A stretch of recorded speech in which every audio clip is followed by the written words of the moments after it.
Está ya en nuestros estudios Javier Milei. Javier, buenas noches, bienvenido. ¿Qué tal, José? ¿Cómo estás? Bueno, muchas gracias por venir a tan pocos días de esta elección por favor, un placer. definitiva. Un Gracias. placer tenerte por aquí. Bueno, mucho por preguntarte y para dialogar respecto de lo que viene, ¿no? Lo primero, y vamos a, como hicimos en las entrevistas anteriores, por más que nos conocemos hace mucho tiempo, vamos a pasar al usted, como hicimos con el otro candidato presidencial. Bueno, para usted, ¿qué está en juego en esta elección?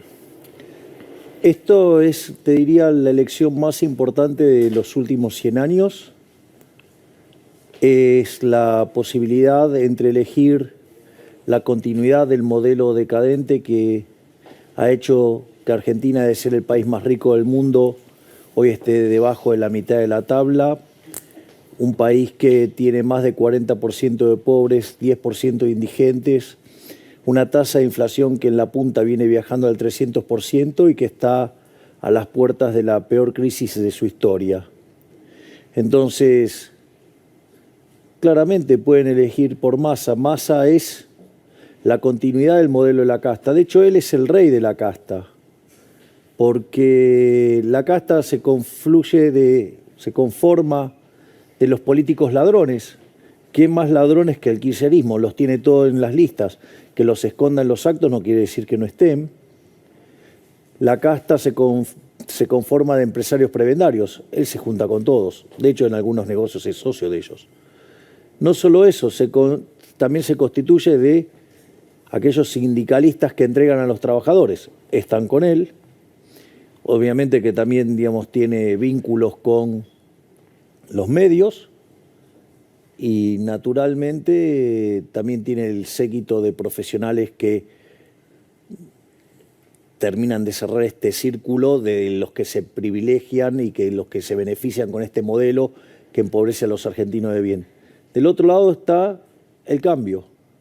Es decir, nosotros somos la expresión del cambio. Somos los que queremos terminar con el modelo de la casta, somos los que queremos volver a abrazar las ideas de la libertad. Somos los que queremos poner de pie a la Argentina para que de acá a 35, 40 o 45 años Argentina sea una potencia mundial, algo que la literatura muestra que lo podemos hacer y que eso se logra abrazando las ideas de la libertad. Y que es muy importante tener en cuenta que los efectos más fuertes se ven en un tercio del tiempo. Vos conseguís 2/3 de la mejora. Quiere decir que de acá a 15 años Argentina puede estar como por ejemplo está España o como está Italia, o de acá a 20 años puede estar como Francia y en 25 puede estar como Alemania. ¿Y por qué cree que ganó la elección? ¿Por qué cree que ganó la última instancia de elección con más votos que los que tuvo anteriormente?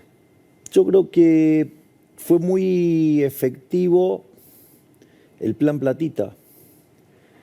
Básicamente, cuando vos le ponés plata a la gente en el bolsillo, aun cuando sea plata espuria, plata que es impresa por el Banco Central para financiar al fisco, y vos decís, no, bueno, pero eso va a generar inflación. Eso es cierto que va a generar inflación y que es un impuesto tremendamente regresivo.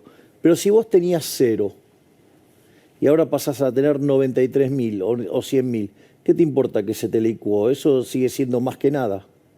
Y eso fue un elemento fundamental. Fíjate que en Lomas de Zamora, a pesar de estar el caso de corrupción de Insaurralde, que es un escándalo, en la elección general sacó más votos que en las PASO. Entonces a mí me parece que en ese sentido poder manejar las palancas del Ministerio de Economía le permitió inyectar dinero y en tiempo y forma para afectar a los resultados de la elección.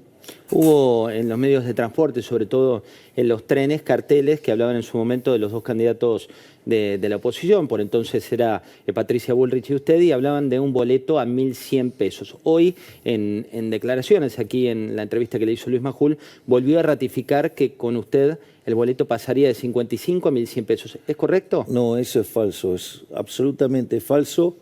Es parte de la campaña negativa que está haciendo. Concretamente, de hecho, la gente de Bolsonaro y algunos periodistas de Brasil denunciaron que Lula está interfiriendo en esta campaña, financiando parte de la misma, y dentro de ese paquete hay un conjunto de consultores brasileros que son especialistas, son los mejores especialistas en campaña negativa, y lo que hacen es infundirle miedo a la sociedad. Lo único que yo le puedo asegurar a la sociedad es que eso no va a pasar. Primero, es falso que Massa tenga el cálculo de cuánto da esa recalibración tarifaria. Por lo tanto, lo que está haciendo es mentir. Segundo, digamos, si él lo utiliza con el mecanismo con el cual piensa los temas, es claro, él cree que el ajuste lo tiene que pagar el sector privado. Bueno, nosotros creemos que no lo tiene que pagar el sector privado, sino que lo tiene que pagar el sector público. Por lo tanto, vos podrías tomar medidas desde el lado fiscal que alivien el precio y que dejen equilibrio a las empresas sin afectar a los consumidores. Por otra parte, tampoco, ya por una cuestión de la Corte Suprema de Justicia, tampoco podría hacer eso. Porque la Corte, cuando fueron los reajustes tarifarios del caso del gobierno de Macri, también dejaron sentada jurisprudencia sobre la gradualidad en esto. Por lo tanto, nosotros no vamos a hacer medidas que dañen a la gente, y solamente la recalibración tarifaria directa va a ir conforme mejoren los ingresos. ¿Cree que eso es lo que más lo afectó en la última elección? Digo, cuando uno veía que todo pasajero en el tren tenía ese cartel, o mismo... Bueno, pero vos fíjate esto, porque esto también es un atentado contra la institucionalidad. Utilizó los recursos del Estado para hacer campaña negativa en contra de otros candidatos. O sea, esto es de una gravedad institucional enorme. Él dice que no fue él, sino su ministro de Transporte. Bueno, no importa, digamos, son parte del mismo gobierno y todos quieren ganar, y, o sea, ¿por qué no lo echó entonces? ¿Por qué no lo hizo echar? Le voy a compartir... No, digo, porque sí, esto es muy grave. Entonces, digo, que no tire la pelota para el costado. Es lo mismo que cuando él dice que no es el kirchnerismo y lo está lleno de kirchneristas. Entonces, vamos. Digamos, él es responsable de esto, y los brasileros los trajo él para ensuciarme a mí 7x24, publicando videos que verdaderamente dicen cosas disparatadas, editando videos, forzando... Que generan miedo, ¿no? Videos que tienen que ver con... pero es que justamente una de las emociones más fuertes que sufre el ser humano es el miedo. Y lo que yo le quiero hacer entender a la gente es que ¿de qué miedo hablamos? ¿De qué miedo hablamos? Es decir, este modelo de ser el mejor país del mundo nos tiene debajo de la mitad de la tabla. ¿De qué miedo hablamos si la inflación es del 300% y vamos camino a una hiperinflación? ¿De qué miedo hablamos si tenemos más de 40% de pobres, si tenemos más de 10% de gente? ¿A dónde cree que, digamos, si nos está llevando a una hiperinflación y que va a ser la peor crisis de la historia argentina? Entonces, ¿de qué miedo hablamos? Es decir, esto es como el hombre que estaba en la caverna. Sí, se queda en la caverna, no hay bichos peligrosos, pero ¿sabes qué? No tiene de comer, se muere, es el dato seguro. ¿Sabe qué? Si siga con este modelo, es muy seguro, se va a morir. Es decir, el modelo de Massa, el modelo de la casta lo va a matar. ¿Sabe qué? Digamos, al menos por dominancia estocástica es mejor el mío, porque si tiene incertidumbre, por lo menos, digo, la chance que tiene de que salga bien, digamos, ya con eso, solo con eso es mejor. Porque usted sale de la caverna y sí, puede haber bicho peligroso, pero por lo menos tiene una chance de vivir. Adentro de la caverna se muere. Entonces, ¿qué es el modelo del que te vas a morir o el que tenés una posibilidad de salvarte? Quiero compartir con usted declaraciones de hace minutos del ministro de Economía en modo candidato. Mire lo que decía Sergio Massa.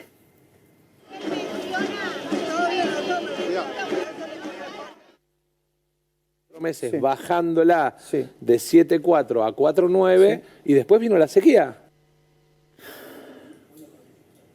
Habla de la sequía como la principal culpable del tema de la inflación. Guillermo, Eso es falso. es falso. Eso es falso. Yo, sinceramente, lamento que tengamos un ministro de Economía que no sabe economía, y se nota demasiado. Porque, a ver, lo voy a explicar con un ejemplo tonto para que vea cómo miente el ministro de Economía. El superministro, que el superministro es el superministro de la inflación, de la superinflación. Vamos así. Suponete que vos tenés dos bienes, A y B, y por algún motivo se contrae la oferta de A, por lo tanto, dada la demanda de A, el precio de A se tiene que ir a las nubes. Entonces, la realidad es que si tu demanda es tan inelástica, que es un garrote y que no va a bajar de ninguna manera, tu gasto en A va a subir en línea con todo lo que subió el precio. Ahora, si vos te estás gastando tanto más en A, ¿qué te pasa en B? Tenés que gastar menos. Totalmente. Por lo tanto, cae el precio de B. Es decir, y la única forma en que eso no es inflacionario es si no emitís. Ahora, si vos convalidás monetariamente, haces que el precio de B no caiga y que el de A suba mucho más. Entonces, el problema tiene que ver con la convalidación monetaria. Y el problema de la convalidación monetaria tiene 3 dimensiones. Porque hay un problema de la convalidación monetaria pasada. Todo lo que emitiste para financiar el déficit fiscal. Que cuando nosotros decíamos, dejen de emitir porque van a causar inflación, salían, digamos... Decían que la emisión monetaria no generaba inflación. No, salía un impresentable como Álvarez Agís, diciendo que emitir bajaba la inflación. Lo está en una nota en página 12, digo, mofándose de la premisa monetarista y la naturaleza monetaria de la inflación. Ahora, digo, que está escondido abajo de la tierra, porque, digo, que venga a hablar de eso. Entonces, son tan deshonestos intelectualmente que no reconocen que la política monetaria tiene un rezago que oscila entre 18 y 24 meses. Vos emitís hoy, ¿me comprendés? O sea, vos empezás a alcoholizarte en este momento. El efecto no es instantáneo, digamos, va a ser dentro de media hora, una hora, ¿me comprendés? Lo explica Friedman con el mismo ejemplo. Dice, los efectos buenos vienen primero, después te tenés que comer la resaca. En especial cuando tenés que estabilizar. Bueno, esto es lo que... Entonces vos tenés todo un montón de emisión monetaria pasada. Tenés un montón de emisión monetaria presente. Con el déficit fiscal que está haciendo, que lo está llevando a las nubes, sí, porque está metiendo 2 puntos de déficit fiscal con el plan platita. O sea, está metiendo más emisión monetaria. Y como si fuera poco, vos tenés el problema de la emisión monetaria futura, que son las LELIQs. O sea, y eso son muy importantes en términos de expectativa de emisión monetaria futura y por ende de inflación futura. Y eso hace que también te caiga la demanda de dinero y vos tengas un problema de inflación más grande. Entonces, hoy la inflación viene viajando en la punta al 300%. Tenés un desequilibrio monetario que es peor que el que tenías en el Rodrigazo y tenés una relación pasivos remunerados del central respecto a la base que es peor que lo que tenías en la previa de la hiper de Alfonsín. La deuda, es decir, la deuda que tiene el Banco Claro, Central las respecto a LELIQs la base contra la base, pero que bueno, en la circula. época de Alfonsín no se llamaba así, por eso digo pasivo remunerado. Entonces, y esa relación, que está arriba de 3, es peor que lo que vos tenías en la previa de la hiper de Alfonsín. Entonces, tenés un descalabro monetario que te vas a un desastre. Mirá el desastre fiscal que tenés. El Rodrigazo en el 75 estalló con un déficit fiscal de 14 puntos del PBI. La tablita cambiaria en el 81 estalló con 11. La hiper de Alfonsín estalló con 8 y la convertibilidad con 7. Hoy tomás el déficit del Tesoro más el Banco Central, te da 15. Te das cuenta que ahí también te está diciendo que estás por explotar. No solo eso, la brecha te dice que estás por explotar, porque el tipo de cambio, el oficial está en 3.50 y el paralelo está en 1.000. Y si vos te fijás, en términos sociales estás mucho peor, porque los indicadores en términos de salario en dólares, pobres, indigentes, estás peor que lo que estabas en el 2001. Javier, O sea, Dios, está claro, ¿no? Del tamaño del desastre que está generando este señor. Tengo muchísimas preguntas que tienen que ver con gran parte de lo que se dice, se habla y nada mejor que tenerlo acá para responder. Recién me decía el tema de las tarifas de Bueno, ahí trenes, desmentimos que lo que dice es mentira. Es decir, el primer ataque al problema tarifario es una solución de índole fiscal que le impacta al sector público y compensa a las empresas, pero no afecta a los usuarios. Y solo cuando la economía empieza a recuperar, como el salario real sube, ahí podés recomponer tarifas sin que dañe eso a los consumidores. Pregunta, otra de las cuestiones que se han dicho, hay 18,7 millones de personas que en la Argentina reciben algún cheque, ¿no?, del Estado, algunos que tienen que ver con jubilaciones, pensiones. Voy a ir uno por uno. Jubilaciones, ¿hay un plan de eliminar las jubilaciones? No se van a tocar las jubilaciones. Eso es un derecho adquirido, no se puede tocar. Otra de las cuestiones son los subsidios. ¿Qué se va a hacer con los subsidios? Los subsidios se recalibran la ecuación económica financiera de los contratos buscando minimizar el impacto en tarifa y en una economía estabilizada para que vos lo puedas hacer gradualmente, acorde se van recuperando los ingresos de las personas. Dolarización y cierre del Banco Central. Dolarización No se negocia el cierre del Banco Central. Eso en es decir, robar está mal, por lo tanto el Banco Central se cierra. ¿Eso es en un periodo largo, en un periodo corto? Lo vamos a tratar de hacer lo más rápido posible. Lo de dolarización explicó que es una reforma no de primera etapa, sino de distintas etapas. No, corresponde a las de primera generación, pero vos tenés que... Lo primero que tenés que hacer es resolver el problema de las LELIQs. A ver, hoy Argentina está al borde de una hiperinflación. La única forma que vos tenés de evitar semejante desastre es rescatando todos los pasivos del Banco Central, ya sea las LELIQs y la base monetaria. Porque ¿qué es la inflación? La inflación es la pérdida de poder adquisitivo del dinero. Si vos lo rescatás, no pierde más valor. Se acabó la inflación. Entonces, eso no es negociable. Nosotros, la lucha contra la inflación es implacable. El ajuste fiscal para poner las cuentas en orden es implacable, no se negocia. Es decir, nosotros vamos a estabilizar la economía. La vamos a estabilizar. Pero la diferencia con el resto de los ajustes que se ha hecho a lo largo de la historia argentina, que siempre cayó sobre el sector privado, se lo vamos a hacer pagar a la política. ¿Tiene cuantificado cuánto implica ese costo de la política? Digo, cuando se habla de que lo pague la política, ¿está vinculado con la cantidad de cargos públicos que se han sumado? No, no es solamente eso. Eso es una cuestión de segundo orden, te diría. Pero, por ejemplo, el BID volvió a actualizar los números de ineficiencia técnica del gasto público. ¿Sabes cuál es el país que tiene más ineficiencia técnica de toda la región? ¿Cuál? Argentina. ¿Y sabes cuánto? 7,2% del PBI. Argentina tiene un déficit, digamos, financiero del Tesoro, de los 15 son 5, 10 están en el Banco Central. O sea, mirá el tamaño que tenés del problema en el Banco Central. Esos son 5 puntos. Y fíjate, con la ineficiencia técnica, 7,2 limpias. Usted sabe que... Que me vengan a decir que no se puede. El problema es que no quieren dejar de robar, José. Usted sabe que en la universidad pública, en varias universidades públicas, sobre todo en psicología, en algunas de ellas, han aparecido carteles donde hablan de con mi ley se termina la educación pública. ¿Eso es verdad o es mentira? Eso es falso. Eso es falso. La realidad es que, primera cuestión, sería bueno que estudien cómo funciona Argentina. Argentina, yo que sepa, es un país federal, ¿no? Sí. Bueno, ¿la educación de quién es responsabilidad? ¿De quién? De las provincias. Por lo tanto, lo primero es, si van a hacer campaña del miedo, por lo menos traten de no ser tan ignorantes. Cuando hay... Wait a minute. Sí. Ahora bien, hay partidas que ejecuta la nación, ¿sí? Ahora, la educación puede ser también, es pública, porque en realidad está regulada, y puede ser de gestión estatal o de gestión privada. Por lo tanto, entonces que definan bien si es el problema de que sea pública, porque eso no es un problema, y si es el tema de la gestión.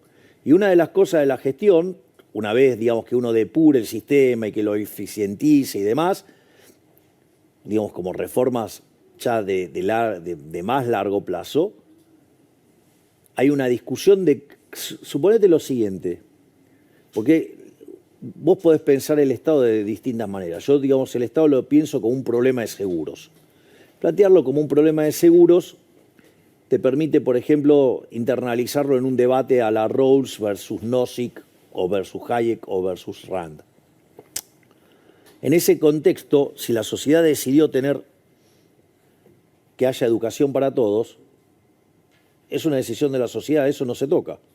Lo que se busca hacer es buscar mecanismos distintos de financiamiento para que sea más competitivo. Obviamente, yo entiendo que aquellos que están en las universidades y que el subsidio la recibe la oferta están felices de la vida, porque reciben la plata, se la gastan en un montón de cosas y el resto de las monedas las tiran a la universidad. Nosotros lo que decimos es que vos no tenés que, en esos casos, subsidiar la oferta. Si vas a subsidiar, tenés que subsidiar la demanda. Pero claro, a aquellos que roban, que usan las universidades para robar, no, claro, eso no les gusta. Entonces, ¿querés ir a un régimen de transparencia? No quieren. ¿Querés ir a un régimen de competencia? No quieren. ¿Querés ir a un régimen de que no roben? No quieren. Ah, bueno, pónganse de acuerdo. Es decir, el problema no es la educación pública. El problema no es si es de gestión estatal. El problema no es si vos la vas a pagar o no. Porque en realidad, digamos, se va a pagar con los impuestos y será una forma en cómo caerá esa carga dentro de la economía. Porque tampoco nada es gratis. ¿Me comprendés? Pero, entonces el problema es quién lo financia. Y lo más importante es a quién vas a financiar. ¿Vas a financiar la oferta y la corrupción o vas a financiar la demanda y la eficiencia? Yo voy por la demanda y la eficiencia. Ahora, claro, digo, todos los que están emprendidos esos curros te van a decir que yo odio la educación pública, en realidad, lo cual es falso. Hubo declaraciones este fin de semana, una fue de Schiaretti, que dijo que hacía público su rechazo al pretendido juicio político a la Corte Suprema que impulsó, y así lo cito textual, el gobierno kirchnerista de Sergio Massa. También Roberto Labaña esgrimió su posición frente a esto, Mauricio Macri lo hizo también. ¿Cuál es su opinión respecto de esa reforma? Probablemente yo sea el único candidato que ha bregado con mayor énfasis por la independencia del Poder Judicial. Es decir, nadie expuso los argumentos en favor de la República y el Poder Judicial como eje central de la República, como lo hemos hecho nosotros desde La Libertad Avanza. De hecho, es tan así lo que nosotros proponemos que una de las cosas que nosotros queremos garantizar es el financiamiento de la Corte, no solo de la Corte, de todo el sistema judicial, que sea... Porque hay distintas formas de financiarlo. Hoy ¿cómo se financia? Es una partida que autoriza la jefatura de gabinete. Por lo tanto, el Poder Ejecutivo se guarda una carta para apretar a la justicia, lo cual es tremendo, es horrible. Hay otro modo de hacerlo, que es que la justicia envíe su presupuesto al Congreso. Bueno, yo quiero ir por una solución todavía muchísimo más radicalizada, es que directamente tenga una partida de asignación específica a la justicia. Que sea autárquica.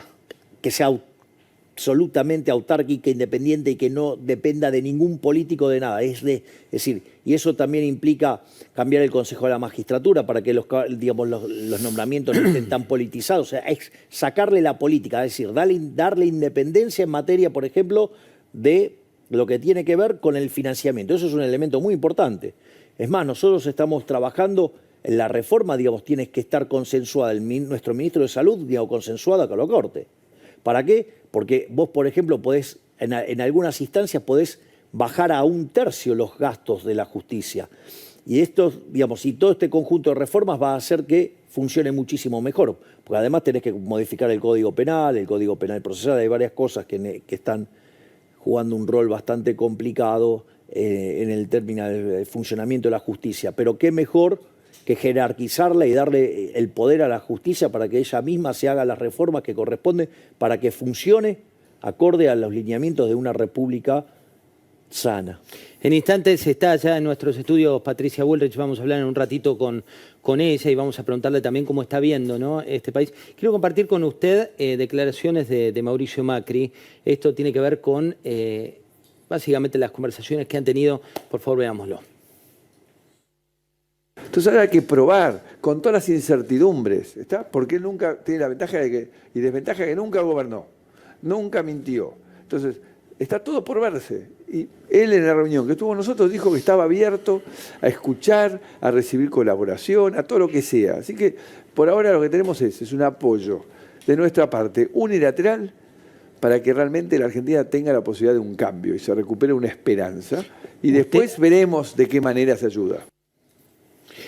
Este acuerdo, este apoyo que le ha dado, ¿no involucra cargos futuros? ¿No hay hoy algún cargo cerrado? No, yo quiero destacar la grandeza y la humildad tanto del expresidente Macri como de parte de la señora Bullrich.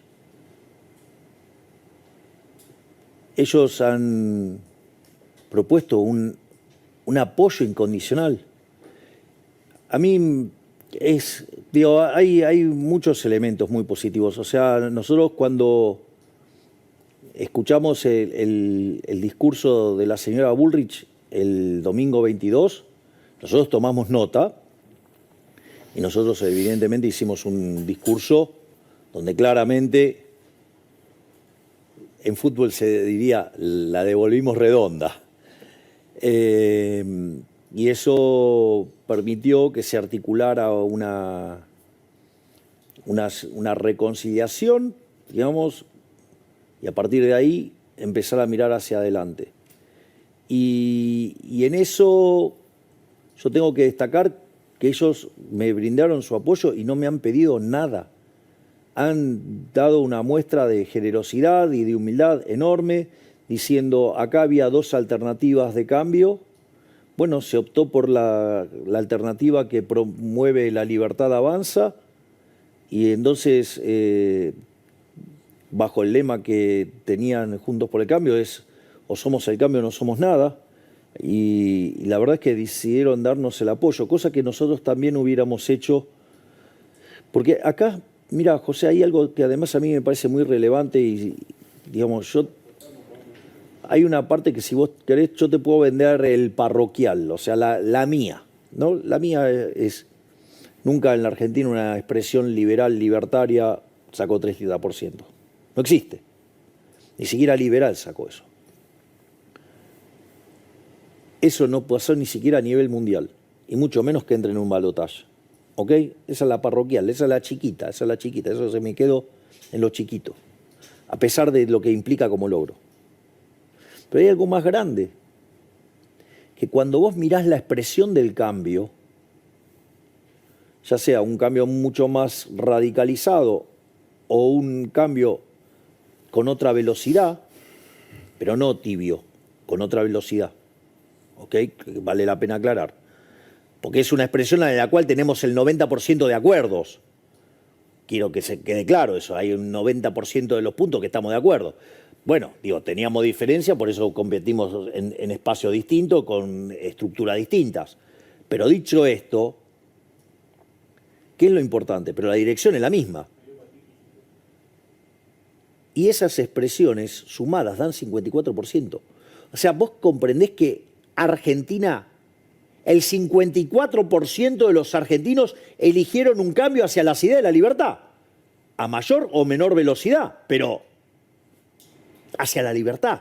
Es decir, hoy nuestro máximo prócer, ¿quién sería? A la luz del resultado electoral. Nuestro prócer es Alberdi. Hoy Urquiza volvió a derrotar a Rosas. ¿Está claro lo que estoy diciendo? Es decir, y no es menor, porque significa que están triunfando las ideas que pusieron de pie a la Argentina, porque a partir de ahí, ¿sí?, Urquiza le dio luz verde a Alberdi para la Constitución Nacional y en 1860, cuando se anexa a Buenos Aires, inicia la reconstrucción de Argentina y en 35 años de ser un país de bárbaros, nos convertimos en la primer potencia mundial. Entonces, tenemos que tener un orden de magnitudes en términos históricos de lo que ha pasado. Sería una tontería que por egos personales no le ganemos a la casta. Cuando dicen que, y le voy a preguntar, gran parte de lo que se está publicando hoy como para, a través de esos videos y todas cuestiones, para que diga usted su punto de vista, cuando dicen que con Milei está en riesgo la democracia, ¿qué le genera? Es bastante ridículo eso. Porque, a ver, si hay alguien que está compitiendo dentro del sistema con las reglas del sistema, soy yo. ¿O cómo estoy compitiendo? ¿No lo hice para ser diputado? ¿Acaso no estoy cumpliendo con todos los procedimientos para ser presidente? ¿En qué parte entra esa mentira? No, lo voy a poner al revés. No, porque lo voy a poner al revés. Decime por qué alguien puede decir semejante disparate. Que me expliquen de dónde surge ese disparate. Porque los que violan la República sistemáticamente es Massa cuando quiere atacar a la Corte Suprema de Justicia. Es Massa que viola la ley electoral haciendo campaña política, siendo el ministro de Economía, violando la veda en las restricciones de lo que puedes hacer o no en materia de política antes de una elección. ¿De qué estamos hablando? Los que se llevaron, los que se llevaron puesto a la Corte, a los distintos poderes y todo, digo, ¿quiénes son? Es el kirchnerismo. Y como digo, ¿eso me van a venir a correr a mí? Dios, te diría que es un problema de proyección.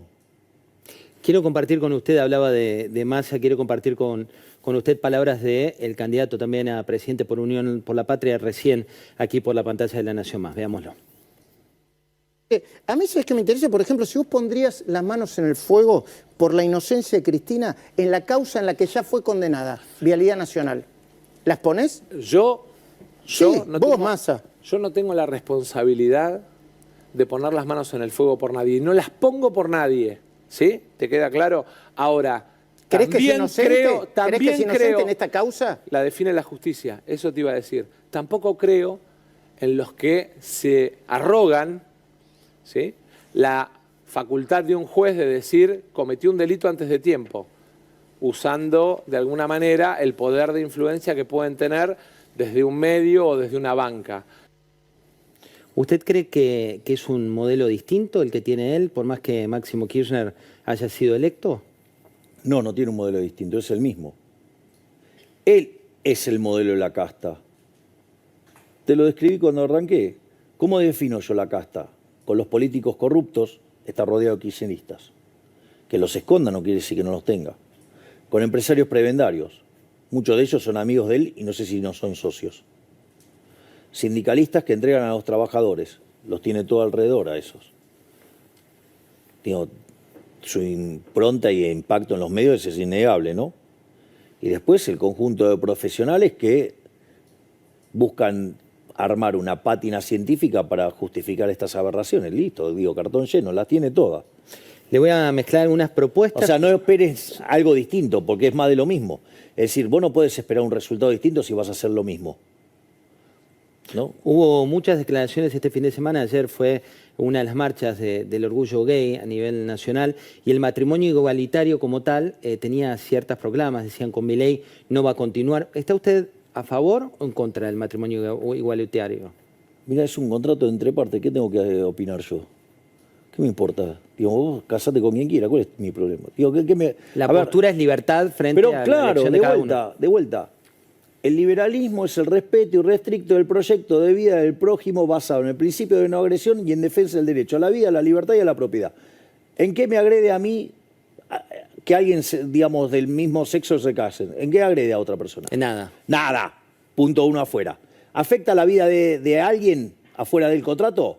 A nadie. A la libertad, a nadie. A la propiedad, a nadie. ¿Qué, digo, Y hace feliz a determinadas personas. Bueno, fue fantástico, mejor para ellos. Con lo cual, eso es un mito derribado. Cuando No, bueno, digo, pero hay mentirosos. Digo, en esta casa hay mentirosos que sostienen esto, ¿eh? Hay un periodista mentiroso que sostiene esto, ¿eh? ¿Qué lugar le da la libertad de expresión? Total y absoluta, pero de vuelta, ojo con las trampas. Sin pauta, sin pauta. Porque si hay pauta no hay libertad.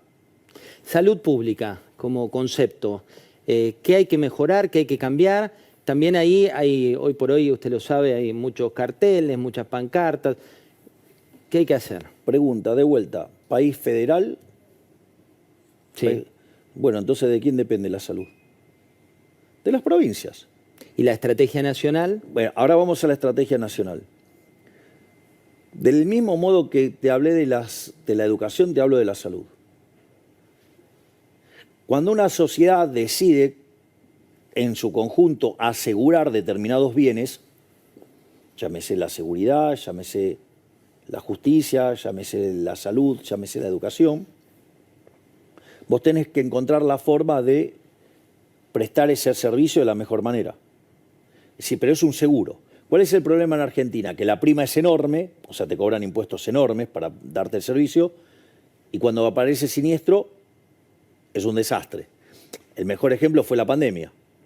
Si hubiéramos hecho las cosas como un país mediocre, hubiéramos tenido 30.000 muertos. Sin embargo, el Estado te cuida y se murieron 130.000 personas. Es decir, este gobierno es responsable por la vida de 100.000 seres humanos. Es más, que además tuvo, entre otras cosas, el vacunatorio VIP. O sea, entonces a lo que nosotros vamos es, primero tiene que haber una eficientización del sistema, porque evidentemente hay unos problemas enormes. Otra cosa que nosotros queremos asegurar es la cobertura total de la salud, porque dentro de nuestra estrategia, fíjate que nosotros tenemos un concepto de ministerio que es revolucionario, que es el del Ministerio de Capital Humano, y que tiene lo que es niñez y familia, lo que es salud, lo que es educación y lo que es trabajo. ¿Por qué? Porque cuando vos mirás la evidencia empírica, el crecimiento económico, 70 puntos porcentuales del crecimiento son explicados por el capital humano. Y el capital humano tiene dos dimensiones. Tiene una dimensión que tiene que ver con la alimentación y la salud, y otra dimensión que tiene que ver con la educación y el learning by doing, o sea, el aprendizaje en la práctica. ¿Hasta ahí vamos? Sí. El primero se llama de capital humano de primera generación, el otro es de segunda generación. Vos hoy tenés una situación donde 2/3 de los chicos son pobres. Sí, para tener una idea del orden de magnitudes que tenés. Vos tenés 30% de los trabajadores formales que son pobres, tenés 10% indigentes, tenés unos problemas bastante importantes. Entonces, ¿qué es lo que quiere decir esto? O sea, vos tenés un problema en el capital humano de primera generación ya en la base de que no se alimentan como corresponde. Imagínate, digamos, ya cuando llegas al sistema de salud. Entonces, nuestra estrategia no solo es darle contención en el plano alimentario, sino que además generar vos vas a tener que hacer como una suerte de censo para ver quiénes están o no fuera del sistema. Y para los que están fuera del sistema, crear una cobertura para que tengan acceso al sistema. Es decir, con nosotros va a haber salud para todos, y de calidad, y sin corrupción, porque lo otro que vamos a trabajar es en la eficientización de los sistemas de dar transparencia. Ya voy a ir a saludar a Patricia, pero antes le hago las 3 últimas preguntas que tienen que ver con propuestas. Hay una propuesta de ustedes que es: los que cortan rutas irán presos. ¿Cómo? Van a ir presos. Es decir, el derecho es a transitar. El derecho no es a romper. El derecho es a transitar. Romper es un delito y lo tenés que pagar. Entonces, vos podés protestar, pero vos lo que no podés hacer es vulnerar el derecho de la otra persona. Entonces vos tenés mecanismos para hacer protestas sin vulnerar el derecho del que quiere trabajar. Porque vos fíjate, hay muchos que reclaman, por ejemplo, más fondos en partidas sociales. Y cortan la calle del tipo que va a laburar. ¿No te das cuenta que es una contradicción en sus términos? O sea, al tipo que labura lo tenés que cuidar porque es el que te está pagando la cuenta. Pero acá hay una disociación fenomenal. O sea, desde que tenemos esa institución enferma llamada Banco Central de la República Argentina, digamos, o sea, nadie logra vincular el gasto con el bolsillo, por decirlo de alguna manera. Entonces, en ese contexto, lo que yo te diría es: el derecho es el derecho a transitar. Vos te podés quejar, protestar, sí, todo lo que quieras, pero sin vulnerar el derecho de otro. Vos lo podés hacer, pero no tenés por qué vulnerar el derecho de otro. Y si vos vas a vulnerar el derecho de transitar, estás, por ejemplo, vulnerando el derecho de ejercer libre empresa. Y si vos no podés producir, te vas a morir como una rata. Entonces, el que las hace las paga, digamos, o sea, no vas a cortar ruta. Protestá todo lo que quieras, pero sin dañar a un tercero. Patricia Bullrich, buenas noches, ¿cómo está usted? Buenas noches, ¿qué tal? ¿Cómo están? La veo escuchar con muchísima atención y me interesa su opinión respecto de lo que estamos conversando. Bueno, creo que lo que se está conversando es... buen día, buenas noches a Javier también que está ahí. ¿Qué tal? ¿Qué tal?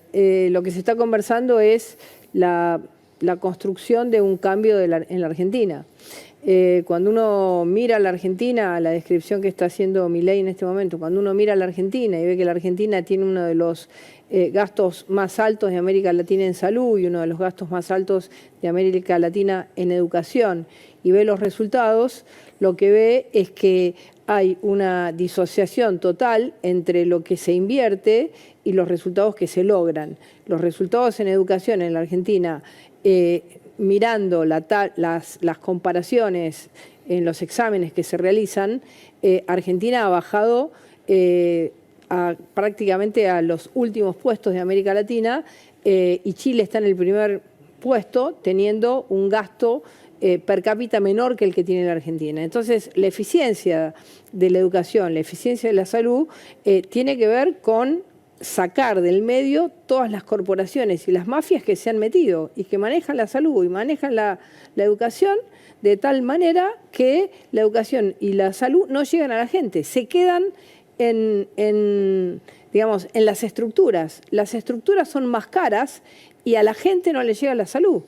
La Argentina tiene 300 obras sociales, tiene obras sociales de cada una de las provincias, tiene obras sociales privadas, tiene obras sociales de las Fuerzas Armadas, tiene mucha estructura y mucho del gasto se va en la estructura y poco llega al servicio. Entonces, el tema es qué le llega a la gente, dar vuelta, me parece que lo que está planteando Milei es dar vuelta a esa ecuación.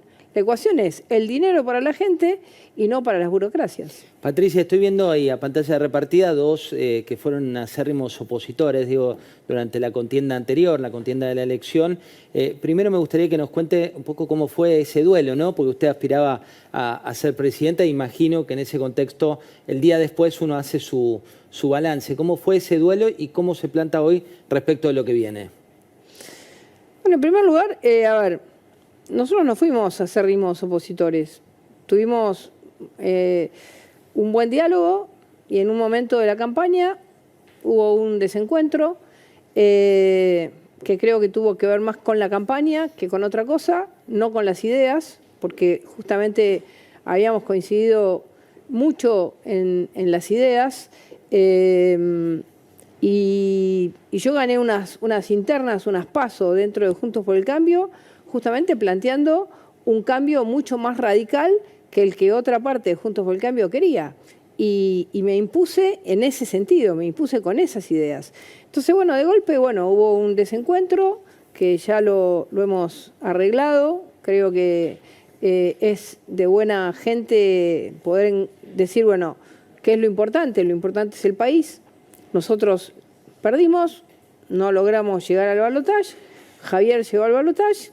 Él es el que representa hoy la posibilidad de ese cambio y nosotros no vamos a ser egoístas en dejar a la Argentina sin cambio porque nosotros no llegamos. Así que nuestra posición es sin condicionamientos, nuestra posición es sin discusión de cargos, nuestra posición es porque hoy el país, si sigue en manos de los que está, si sigue en manos de las mafias que manejan el país cada día está peor. Y nosotros queremos salir de ahí y pusimos la disposición nuestra, el llamado a nuestros votantes, que es importante. Yo creo poder llamar a quien me votó a decirles por qué creo que hay que votar un cambio y no la continuidad de la destrucción, de la decadencia de la Argentina. Eso es lo que estoy haciendo sin ningún tipo de condicionamiento. Hay algunos temas que nosotros no coincidíamos. Bueno, eso pasa siempre. Eso también pasaba en Juntos por el Cambio. En Juntos por el Cambio, ¿por qué fuimos una interna? Porque había dos maneras de pensar la Argentina. Así que también pasaba, no es que éramos verticalismo, todos pensábamos iguales. Entonces creo que hoy la Argentina necesita un cambio. Javier ganó la batalla por el cambio, yo lo felicito y espero que podamos hacer un aporte para que el 24% de argentinos que nos votaron acompañen y ese 54% que él dice que es lo que representa el cambio hacia la libertad, hacia una Argentina, digamos, simple, sin las trabas que tiene, un capitalismo de reglas, no un capitalismo de amigos, una Argentina donde la gente pueda progresar y la plata vuelva a la gente y no la tenga la burocracia estatal, esa Argentina se realice. Yo apoyo sin condicionamientos esa idea que la hemos discutido varias veces antes y creo que la podremos discutir y espero que eso se dé en la Argentina y se pueda realizar. Y, digamos, sin condicionamiento, yo llamo a mis votantes a que acompañen esa idea. En minutos vamos a hablar también con Andrés Malamud.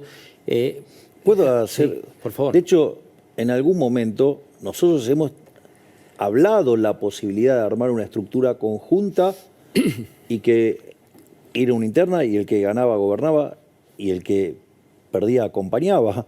Que gran parte del electorado en su momento lo pedía, ¿no? Había estudios que y el así punto lo era, decían. ¿qué decíamos? Que si vamos juntos ganamos con mayoría. Hoy los datos muestran eso.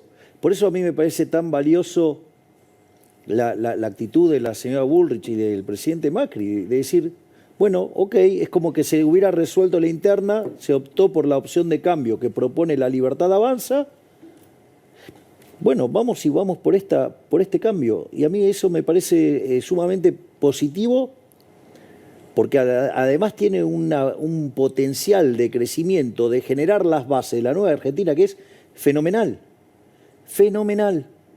Quienes lo conocen a usted, y me consta, sabemos que no creen en las encuestas, ¿no? Que históricamente cuando tuvo las últimas elecciones, ¿no? Cuando decía esta venía de tal, esta la pagaba tal, este cuidado con tal, y hacía su modelo matemático. Tengo exceso de bilardismo en sangre. Tiene su modelo matemático. Ahora estas encuestas que de golpe surgen, algunas del riñón más cercano de uno de los candidatos que compite con usted, directamente de Galmarini, que tiene su consultora, que es familiar de Sergio Massa, más allá de que sea profesional, ¿qué le generan? Desconfianza. Esto de que lo muestran arriba. Puede ser que básicamente estén tratando de dar una sensación de confortabilidad al electorado que está en zona gris para que no vayan a votar. Porque Puede ser parte de una manipulación para lograr... A ver, porque ¿cómo es? Cuando vos estudias en ciencias políticas el balotaje. El balotaje, el voto en blanco o no asistir, beneficia al que terminó primero. De hecho, si vos llevaras esto al límite, que solamente van a votar quienes votaron a La Libertad Avanza y los que votaron a Unión por Todos, Unión por la Patria, cambiaron tanto de nombre, o sea, necesitan, digamos, ocultar su identidad, ¿no? Es interesante, ¿por qué? Porque vos tendrías que, si no van a votar todos los demás, o votan en blanco, ¿cómo queda la elección? Gana Massa 55 a 45. Entonces, la apuesta de Massa es que esa gente no vaya a votar. Si logra que esa gente no vaya a votar, es gol. Una forma de a una parte del electorado para que no vaya a votar o que vote en blanco es decir, no, quédate tranquilo, va ganando Milei. No caigan en esas trampas. O sea, cuando yo hablo de la casta y hablo de los profesionales funcionales a la religión del Estado, estoy hablando de esto. Es decir, personas que se dedican, por ejemplo, a hacer encuestas y a manejar los números y a cocinar los números, justamente ¿para qué? Para tratar de afectar a las expectativas. Y siendo el caso de un mano a mano como esto, la peligrosidad de confiarse de las encuestas que vienen es muy alto. Por lo tanto, yo le diría a la gente que si quieren sacarse de encima el lastre que es Massa y lo que implica como camino hacia Venezuela, porque el desabastecimiento de combustible hay una canción que dice, o un dicho que dice, como muestra un botón basta, los demás a la camisa. Bueno, esto es igual. Lo que vos viste es una pequeña muestra. Digo, tenés varias muestras de que esto es Venezuela en dinámica. Entonces, después, no sea cosa que haya que llorar, que andás a ver cuánto tiempo nos cuesta sacarlos. No vino solo usted. No, vine muy bien acompañado. Se han dicho tantas cosas. Ahí está Fátima, una gran actriz argentina. Ahora está sumida en la política, en este tema. No, pobre, no la metas en la política, por favor. Por eso cabe destacarlo, y lo hemos hablado en privado, del talento que tiene, ¿no? Sí, obviamente. Bueno, la última. ¿Cuántas ganas realmente tiene usted de ser presidente? Yo, digamos, o sea, si me involucré en esto es para ganar. O sea, a ver, ¿cuál es mi profesión? ¿Economista? Bien. Esto a mí me demanda muchísimo tiempo. ¿Vos creés que yo, digamos, me sobra el tiempo como para estar regalándolo y reventándolo inútilmente? Si yo me metí es para ganar. Aparte, a mí no me gusta perder ni a la bolita. Y aparte, estoy comprometido con las ideas de la libertad como motor para poner de pie a la Argentina y que de acá a 35, 40 o 50 años seamos una potencia. Yo estoy profundamente comprometido con eso y estoy dispuesto a dejar hasta la última gota de sudor y de sangre si es necesario. O sea, sí, estoy fuertemente comprometido, si no, no estaría asignando tanto tiempo a esto. Última vez, ¿le preocupa la paz social el día después? Digo, con un triunfo o una derrota, ¿o no está en juego? A ver, me parece que agitar esos miedos es algo bastante peligroso. Ya bastante golpeada está la sociedad como para además estar agitando estos monstruos que lo único que va a hacer es daño a todos. Porque la solución violenta, perdemos todos, ¿eh? Le agradezco muchísimo, sobre todo que honró su compromiso. Lo habíamos invitado hace mucho tiempo, sé que no está dando entrevistas y ha Estoy respondido un como poquito siempre. demandado, ¿no? Agenda abierta, así que un placer y Gracias. gracias también por haberlo acompañado a Fátima, un placer. No, gracias a Fátima que se fumó venir a tener que escucharme Bueno, ha sido a mí una hablar charla de- interesante, ha sido una No charla sé, interesante. habría que Eso preguntar qué espero. opina ella. No tiene micrófono si no le preguntamos. Muchas gracias.